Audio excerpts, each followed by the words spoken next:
Assalamualaikum warahmatullahi wabarakatuh. Perkenalkan, nama saya Fitri Kurniawati dari Prodi Sistem Informasi Reguler B dengan NIM 2021 1320 029. Di sini saya akan mempresentasikan hasil penyusunan proposal skripsi yang ada pada mata kuliah skripsi 1 di semester 7 ini. Adapun judul yang saya ambil adalah analisis keamanan sistem pada fitur SPLetter dengan studi kasus penipuan pada pengguna dengan metode hybrid. Latar belakangnya yaitu di era digital ini, keamanan sistem informasi semakin penting, terutama dengan meningkatnya penggunaan aplikasi e-commerce seperti Shopee, di mana Shopee ini menyediakan fitur SPLetter yang bisa digunakan oleh pengguna dalam penggunaan limit yang bisa digunakan dengan sistem kredit dan membayar di lain waktu. Penelitian ini memberikan kontribusi yang dapat memahami tantangan yang dihadapi oleh pengguna fitur SPLetter dan pentingnya peningkatan keadaan akan keamanan data pribadi. Peningkatan penggunaan e-commerce.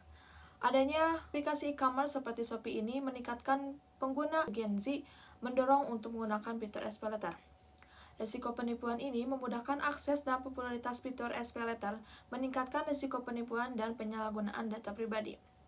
Adapun pentingnya kesadaran keamanan, penelitian ini bertujuan untuk meningkatkan kesadaran pengguna tentang bagaimana menjaga keamanan data pribadi saat menggunakan fitur SPLetter.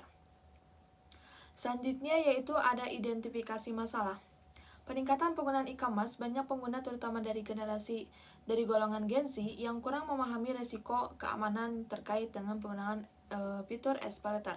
Risiko penipuan ini menunjukkan bahwa terdapat beberapa celah keamanan dalam aplikasi Shopee PayLater yang dapat dimanfaatkan oleh penjahat cyber. Kemudian, pentingnya kesadaran keamanan, tidak ada undang-undang khusus di Indonesia yang mengatur perlindungan data pengguna dalam konteks transaksi digital. Selanjutnya yaitu ada rumusan masalah. Yang pertama yaitu ada apa kerentanan sistem keamanan fitur Shopee SPLetter yang dapat dimanfaatkan oleh pelaku kejahatan cyber. Yang kedua, bagaimana pengguna terutama Gen Z mengetahui tentang ancaman keamanan yang terkait dengan fitur SPLetter. Kemudian bagaimana melindungi diri dari penipuan. Yang keempat yaitu bagaimana metode hybrid dapat digunakan untuk menilai dan mengurangi ancaman keamanan untuk fitur SPLetter. Yang terakhir yaitu apa yang dapat dilakukan untuk meningkatkan keamanan data pengguna Shopee PayLater.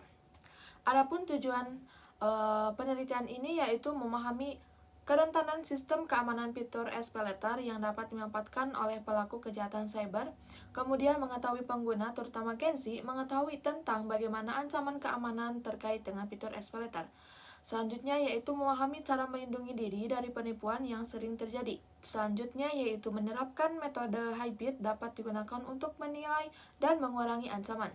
Yang terakhir yaitu mengetahui yang dapat dilakukan oleh meningkatkan keamanan data pengguna SPLetter.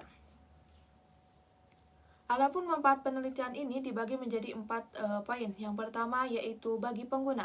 Penelitian ini khususnya untuk Gen Z dapat meningkatkan pengetahuannya untuk menjaga data pribadi mereka saat menggunakan fitur SPLetter. Yang kedua yaitu bagi pengembang aplikasi.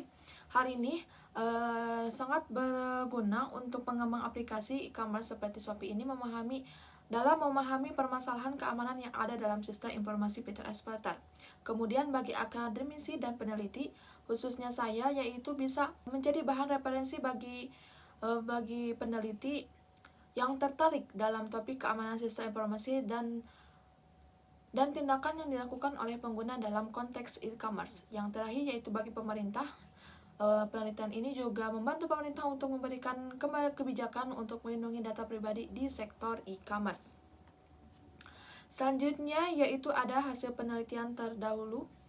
Di sini saya mengambil 5 jurnal 5 tahun atau 4 tahun dari ke belakang. Di sini ada 5 jurnal. Yang pertama dengan judul analisis pengaruh penggunaan SPLetter terhadap minat masyarakat, perspektif pengguna Shopee PayLater, analisis keamanan pada pribadi pada Shopee PayLater, keamanan data pribadi pada Shopee PayLater, kemudian persepsi keamanan dan minat pengguna SPLetter di kalangan mahasiswa, dan yang terakhir yaitu pengaruh kemudahan suku bunga terhadap penggunaan SPLetter.